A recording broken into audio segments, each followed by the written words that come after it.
So I'm off the Trump train.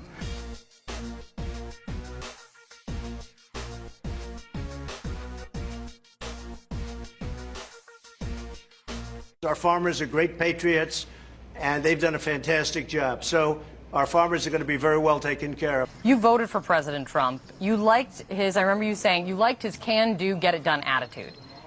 So now, in this moment, when you say you're in a free fall, what is your message to him? He said that we were patriots. Well, I'll tell you what, to me, that's just a design to make me continue to be quiet, and I'm not going to be quiet. You know what, Christopher? That is actually something. I got to protect my family. I got to ask you, that is so interesting that you heard that and you brought that up, because that is something I have also heard, if we want to call these in chapters, something new about this chapter is I have heard the president and other Republicans talk about this in terms of sacrifice and patriotism. There's a senator from Arkansas, Tom Cotton, who spoke to this directly this week. Okay, listen to this, please, because I do want to get your reaction. I think this is important.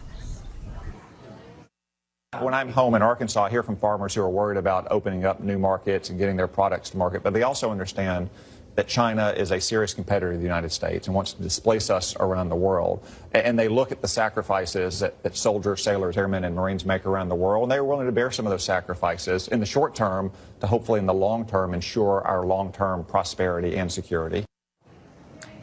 You speaking out against a trade war, is that unpatriotic, Christopher? No, it's certainly not unpatriotic at all. And I'm not going to have my, certainly not going to have my patriotism questioned. I'm not sure why the president's even bringing this up. Listen, for me to be a patriot, the best thing I can do is to take care of my family, to take care of my farm, and make sure that I stay viable. Because farmers buy things. They buy things that are manufactured. And by the way, you know what we buy? We buy things made out of steel. We buy things made out of aluminum. So that's our duty. And why the farming community has to take one in the shorts just so that the president can have a talking point and be tough on China, just is a little bit beyond me. And now the president comes back and wants to put an additional amount of money in our pocket. And we have to understand where that money is coming from. Up until yesterday, the president has been very clear that all of these tariff dollars that he wants to transfer to farmers have been coming from China and from Mexico and Canada and so forth, but primarily from China. That's just not true. It's just not true.